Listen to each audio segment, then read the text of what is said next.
All right, Monday night, we are in Tampa Bay for your defending champion Tampa Bay Buccaneers and an old foe for Tom Brady, the New York Football Giants. We got Tom and the Giants. The Bucs are minus 10.5. We're at 49.5 on the total. Giants plus 425 to the money line. Can the Giants keep this close for Tampa Bay and Tom Brady, or is this just going to be a Bucs steamroll to you? This is an interesting game. And I think the one thing that stands out to me is that Vita Vea is out for this game. He's banged up. When you look at the Tampa Bay secondary, they're still banged up. Obviously, Sean Murphy-Bunting, Carlton Davis, Richard Sherman, all these guys have just been banged up and they've been playing musical chairs. So when I look at this Tampa Bay Buccaneers defense, this is not the same defense that they were in their Super Bowl year. And we saw it over the last couple of weeks. Taylor Heineke carved this team up.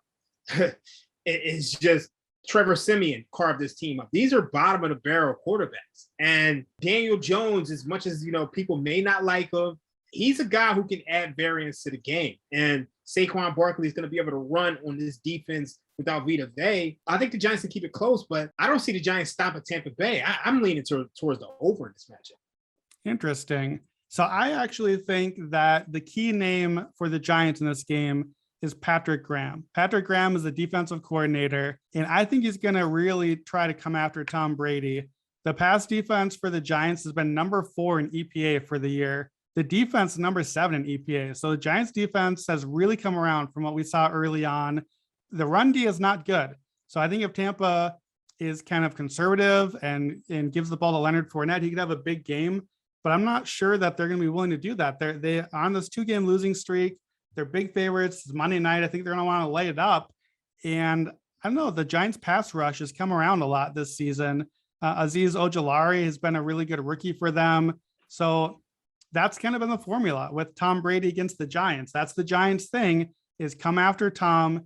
So here are some of the crazy trends in this game. So Tom Brady, for his lifetime against every team in the NFL that's not the Giants, 181 and 122 against the spread.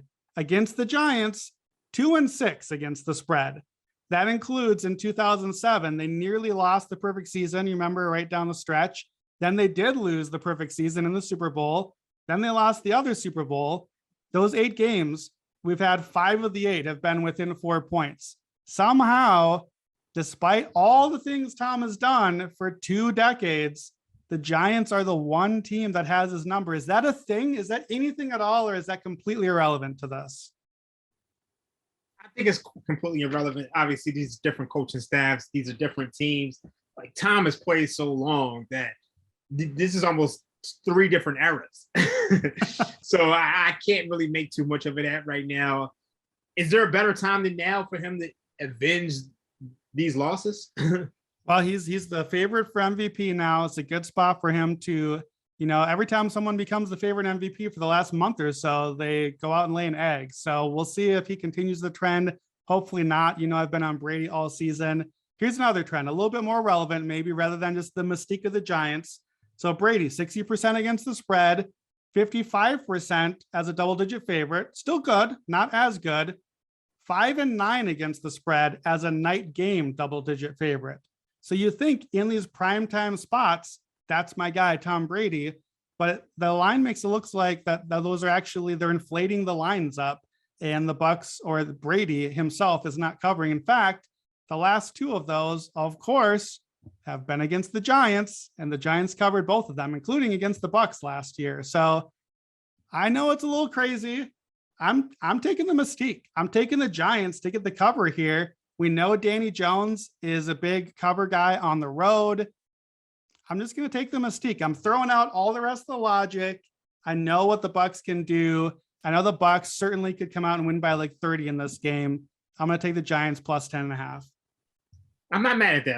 I don't have an opinion on the side, but I think I'm a roll. Like, if I have to roll with anything, I'm going to go with the over, because I don't see the Giants.